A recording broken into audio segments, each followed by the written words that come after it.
Good morning, students. I'm well here, and I hope all of you are also well at your home. Students, today we are here to discuss the question answers of chapter number 9, that is reproduction in animal. So, today we will discuss almost all the questions. So, without any delay, let us start. Chapter number 9, question answers.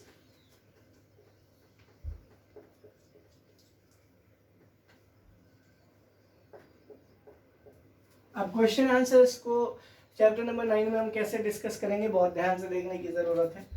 इसमें बहुत simple questions हैं, जैसे fertilisation क्या होता है,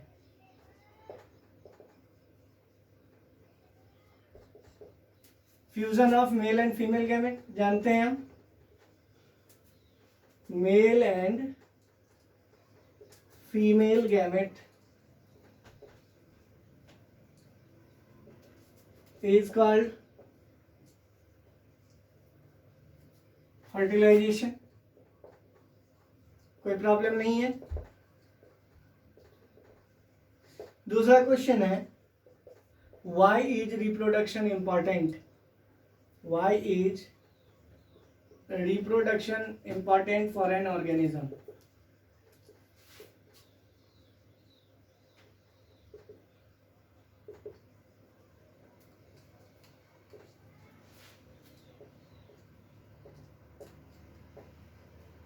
ठीक है बेटा, why is reproduction important for an organism? किसी भी ऑर्गेनिज्म के लिए रिप्रोडक्शन क्यों जरूरी है?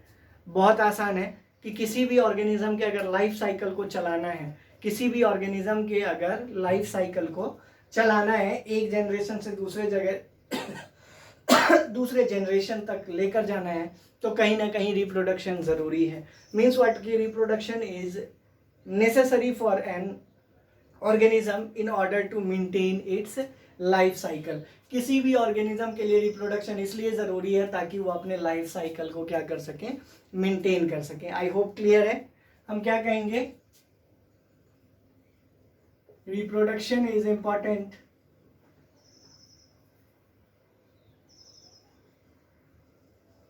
Reproduction is important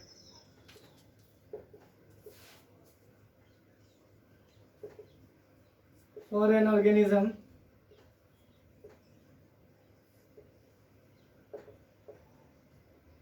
because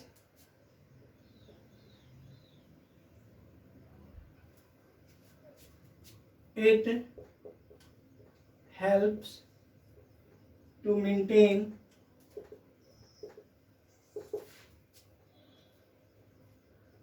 the life cycle of an organism। ठीक है, हम क्या कहेंगे बेटा, reproduction is important for an organism because it helps to maintain the life cycle of an organism. ये किस चीज में मदद करता है, मेंटेन करने में life cycle of an organism. Clear हो गया? सेकंड क्लियर है। थर्ड नाउ, थर्ड क्वेश्चन क्या है, What is the difference between internal fertilization and external fertilization? बहुत आसान है। इंटरनल फर्टिलाइजेशन और एक्सटर्नल फर्टिलाइजेशन में क्या डिफरेंस है? Internal fertilisation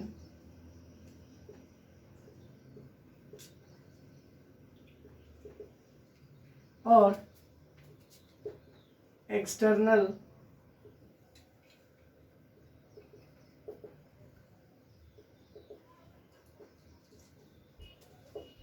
external fertilization. Internal और एक्सटर्नल फर्टिलाइजेशन में हम क्या कहेंगे, the fertilization that takes place inside the female partner's body part is called internal fertilization. एक ऐसा फर्टिलाइजेशन जिसमें क्या है, फर्टिलाइजेशन या fusion of male and female gamete inside the female partner's body part होता है, उसको हम क्या कहते हैं, इंटरनल फर्टिलाइजेशन। हम क्या कहेंगे, the fertilization that takes place inside the female partner's body part, female partner's body part is called internal fertilization.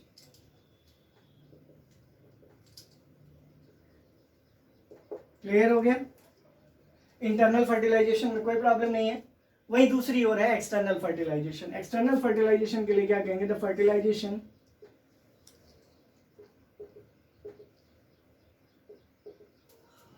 that takes place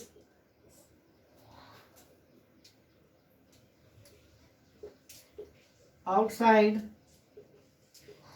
the female partner's body part.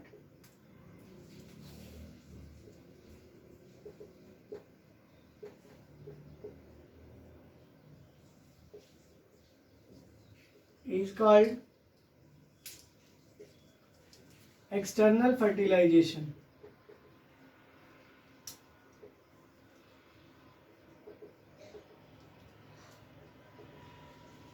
Is called external fertilization. Internal fertilization क्या है? एक ऐसा fertilisation जो female partner's body part के अंदर होता है, उसको हम इंटरनल फर्टिलाइजेशन कहते हैं। वहीं एक्सटर्नल फर्टिलाइजेशन के लिए हम क्या कहेंगे?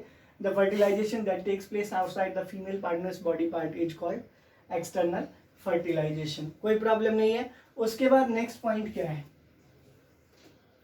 नेक्स्ट पॉइंट है आपको इंटरनल और एक्सटर्नल में कि ये जो इंटरनल फर्टिलाइजेशन होता है जनरली टेरेस्ट्रियल प्लांट और टेरेस्ट्रियल एनिमल्स के बीच में होता है। Means what? इट अकर्स या इट जनरली अकर्स या generally takes place in terrestrial animals.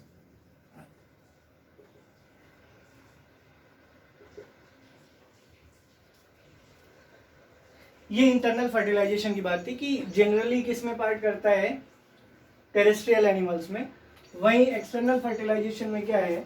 It generally takes place in aquatic animals. इसमें हम क्या कहेंगे? It generally takes place in aquatic animal. It generally takes place in aquatic animal. Takes place in aquatic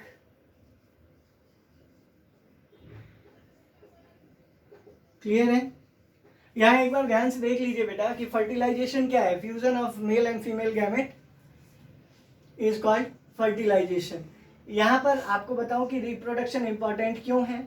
क्योंकि ये जो है किसी भी ऑर्गेनिज्म के लाइफ साइकिल को चलाने में उपयोगी होता है। मीन्स व्हाट कि किसी भी ऑर्गेनिज्म के को वन जनरेशन से दूसरे जनरेशन तक ले जाने के लिए ये एक महत्वपूर्ण प्रोसेस है। उसके बाद नेक्स्ट क्वेश्चन क्या है कि what is the difference between internal fertilization and external fertilization. Internal fertilization और एक्सटर्नल फर्टिलाइजेशन में क्या डिफरेंस है? इंटरनल फर्टिलाइजेशन के लिए मैंने आपको बताया कि इंटरनल फर्टिलाइजेशन एक ऐसा फर्टिलाइजेशन है जो टेक प्लेस करता है inside the female partner's body part. वहीं एक्सटर्नल फर्टिलाइजेशन की अगर हम बात करें तो वो कहाँ पार्टिसिपेट करता है? तो हम कहेंगे क्या कि वो जो है outside the female partner body part करता है। और जनरली जो है एक्सटर्नल फर्टिलाइजेशन वो टेक प्लेस करता है एक्वेटिक एनिमल्स में, और वहीं पर अगर इंटरनल फर्टिलाइजेशन है तो वो टेक प्लेस करता है किसमें? टेरेस्ट्रियल एनिमल्स में। आई होप क्लियर है, कोई प्रॉब्लम नहीं है किसी को। नेक्स्ट पॉइंट क्या है देखिए,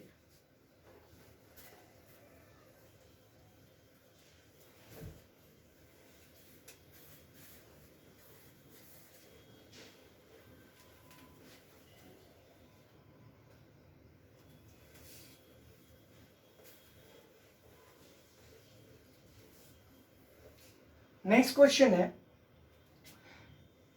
difference between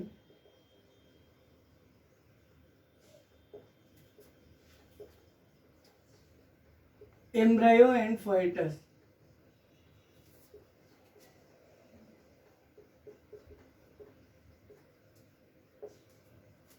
embryo and foetus means what कि इसके बीच में डिफ्रेंशिएट करना है कि एम्ब्रायो और फोएटस के बीच में क्या डिफरेंस होता है। तो हमने पढ़ते समय क्या पढ़ा था बेटा? एम्ब्रायो और फोएटस को लेकर हमने क्या पढ़ा था कि एम्ब्रायो और फोएटस कैसे डिफरेंट होंगे। एम्ब्रायो क्या है, एम्ब्रायो एक डेवलपिंग स्टेज है और फोएटस भी एक डेवलपिंग स्टेज है, लेकिन एम्ब्रायो में क्या है कि जाइगोट जो फॉर्म होता है वो डेवलप कर रहा होता है, और इसी वजह से हम एम्ब्रायो में बॉडी पार्ट्स को आइडेंटिफाई नहीं कर सकते, जबकि फोएटस की अगर हम बात करें तो आसानी से हम क्या कर सकते हैं, बॉडी पार्ट्स को आइडेंटिफाई कर सकते हैं। क्लियर है। एम्ब्रायो एंड फोएटस की अगर हम बात करें, एम्ब्रायो क्या है और फोएटस क्या है।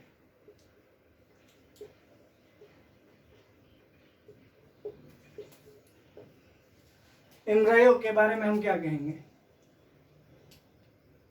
एम्ब्रायो के बारे में हम कहेंगे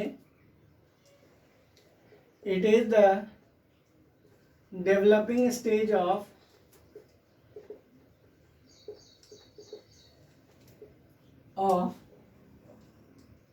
किसका है, जाइगोट। ठीक है। in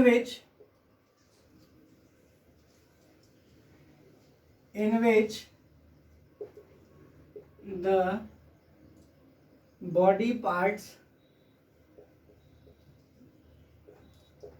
of the young one is unidentifiable।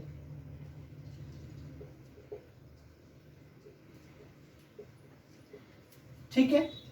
हम क्या कहेंगे कि ये एक ऐसा डेवलपिंग स्टेज है जाइगोट का जिसमें किसी भी यंग वन के किसी भी बॉडी पार्ट को हम आइडेंटिफाई नहीं कर सकते, लेकिन जब हम फोएटस की बात करेंगे तो हम कहेंगे क्या, it is the developing stage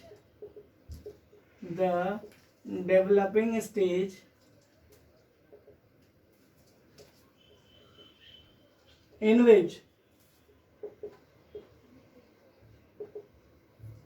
body parts of the young ones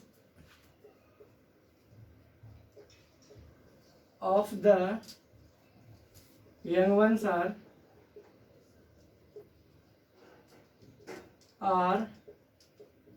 identifiable। ये कैसे डिफरेंट है एम्ब्रायो से, तो एम्ब्रायो में जो है वो डेवलपिंग स्टेज जो है उसमें आप बॉडी के किसी पार्ट को आइडेंटिफाई नहीं कर सकते, पहचान नहीं सकते, लेकिन ये जब हम फोएटस की बात करते हैं तो इसमें बॉडी पार्ट को हम आसानी से क्या कर सकते हैं, आइडेंटिफाई कर सकते हैं। इसमें कोई प्रॉब्लम नहीं है, बहुत आसानी से आइडेंटिफाई हो जाएगा। आई होप क्लियर है, यहाँ तक कोई प्रॉब्लम नहीं है। नेक्स्ट जो क्वेश्चन है बेटा वो क्या है, विविपेरस और ओविपेरस ऑर्गेनिज्म के बीच में डिफरेंस। ये मैंने आपको कल भी बताया था कि विविपेरस और ओविपेरस के बीच में क्या डिफरेंस है। विविपेरस के बारे में ये कहते हैं कि भाई विविपेरस जो है वो यंग वंस को जन्म देता है, जबकि ओविपेरस एग्स ले करते हैं। ओविपेरस एग्स ले करते हैं और विविपेरस क्या है, बच्चों को जन्म देता है। विविपेरस अगर वो बच्चों को जन्म देता है तो उसका एग्जाम्पल क्या है, ह्यूमन बीइंग या मैमल्स की बात करेंगे, और अगर वो नहीं देता जन्म तो उसमें रेप्टाइल्स और एम्फीबियंस की हम बात कर सकते हैं। रेप्टाइल्स इसलिए कर सकते हैं क्योंकि जितने भी रेप्टाइल्स हैं वो सब अंडे देते हैं। एग्जाम्पल के लिए मैं आपको बताऊं, स्नेक की अगर हम बात करें तो वो क्या है, अंडे देता है। आई होप क्लियर है, कोई प्रॉब्लम नहीं है।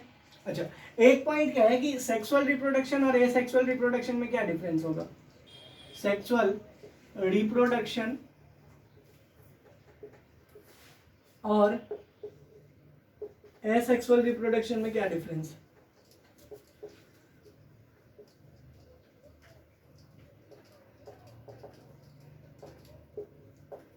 सेक्सुअल और एसेक्सुअल रिप्रोडक्शन में क्या डिफरेंस है, तो हम कहेंगे the reproduction in which two parents are involved is called sexual reproduction. The reproduction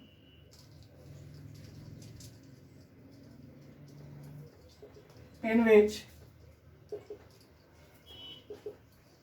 two parents are involved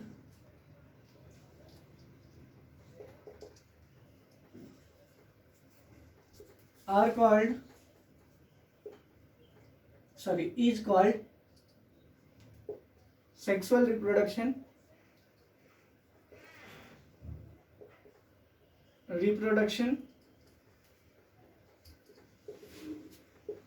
और एसेक्सुअल में the reproduction in which only one parent is involve, the reproduction in which only one parent is involved।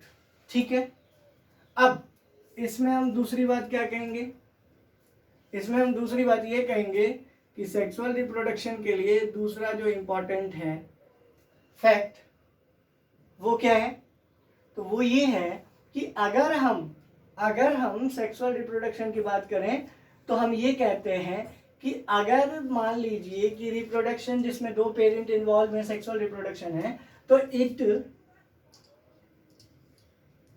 Requires fertilization to take place, requires fertilization to take place, to take place। ठीक है, वहीं इसके बारे में हम क्या कहेंगे, it does not require fertilization to take place, it does not require fertilisation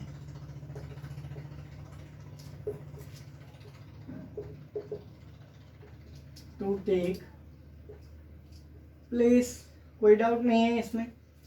example के लिए इसमें हम कह सकते हैं कि एग्जाम्पल इसका जो है वो ह्यूमन बीइंग हो जाएगा, और इसमें हम क्या कहेंगे, अमीबा। ठीक है, अगर हमसे नेक्स्ट क्वेश्चन में ये पूछता है कि show the process of reproduction in amoeba, तो हमें पता है कि ये पेरेंट सेल हो गया, ये मैच्योर्ड पेरेंट सेल हो गया, और ये क्या है, डॉटर न्यूक्लियर।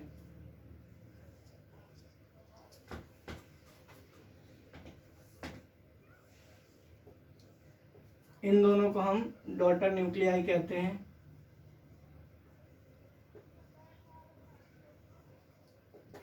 ठीक है, ये क्या है, मैच्योर्ड पेरेंट अमीबा। ठीक है, और लास्टली ये क्या है, ये है पेरेंट अमीबा। क्लियर हो गया? तो बस बेटा इतना ही था। अब कुछ एमसीक्यूज बचे हुए हैं, उनके लिए मैं आपको असाइनमेंट असाइन करके दे दूंगा ताकि आपको समझ में आ जाए। फिर भी अगर आपको कोई डाउट रहेगा तो आप मुझसे पूछ सकते हैं। आई होप क्लियर है। नेक्स्ट क्लास में जब हम मिलेंगे तो नेक्स्ट चैप्टर स्टार्ट करेंगे जो कि reaching the age of adolescence है। Till then stay home, stay safe, god bless.